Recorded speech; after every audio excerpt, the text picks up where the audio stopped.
నుంచి తీసుకున్నటువంటి గోవ్యాఘ్ర సంవాదము సత్యనిష్ట అనేటువంటి ఒక చిన్న కథ, ఒక చిన్న పాట మాత్రమే. ఓకే. అనంతుడు 15వ శతాబ్దానికి చెందినటువంటి కవి. ఇతడు రాసినటువంటి స్వతంత్ర కథా కావ్యము భోజరాజ్యం అనేటువంటిది.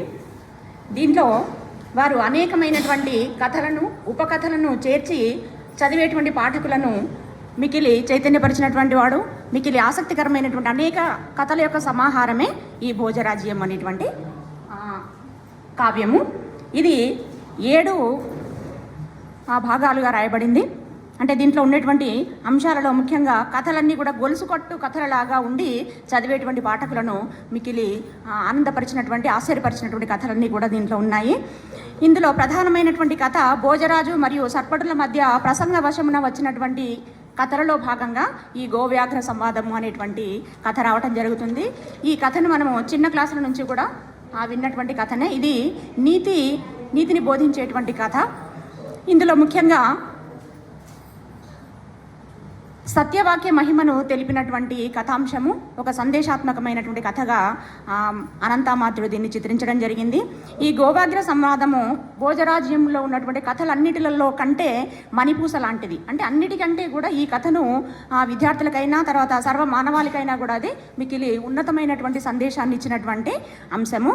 ఇందులో 2 పాత్రలు, ముఖ్యంగా గోవు మరియు పులి, ఈ 2 పాత్రల ద్వారా మానవాళికి తర్వాత సర్వ ప్రాణికోటికి కూడా సత్యవాక్యము ఎంత గొప్పదో చాటి చెప్పినటువంటి అంశము. ఇది మనకు స్కాంద పురాణంలోనూ పద్మపురాణంలోనూ కూడా దీనికి మూలము కనిపిస్తున్నటువంటి విషయము. ఇందులో సుప్రభుడు అనేటువంటి రాజు వేట కోసం వెళ్తాడు. అక్కడ తల్లి ఒక బిడ్డకు పాలిస్తున్నటువంటి ఒక లేడి మీద రాజు బాణప్రయోగం చేయడము, మరి అది మృగయాధర్మము కాదు అని చెప్పేసి రాజుని హెచ్చరించి అతన్ని శపించినటువంటి అంశం కనబడుతుంది. మరి ఆ రాజు తన తప్పును తెలుసుకొని శాప విమోచన మార్గాన్ని ఉపదేశించమని అడిగినప్పుడు అది బాలింత అయినటువంటిది మరియు కపిలాను పేరు కలిగినటువంటి గోవు దానితో సంభాషించినప్పుడు నీకు కలిగినటువంటి ఈ శాపము అనేటువంటి తొలగిపోతుంది అనేటువంటి విషయాన్ని ఇక్కడ చెప్పి ఆ బిడ్డ మీద ఉన్నటువంటి బాధతో ఆ తల్లి అక్కడ మరణిస్తుందన్నమాట.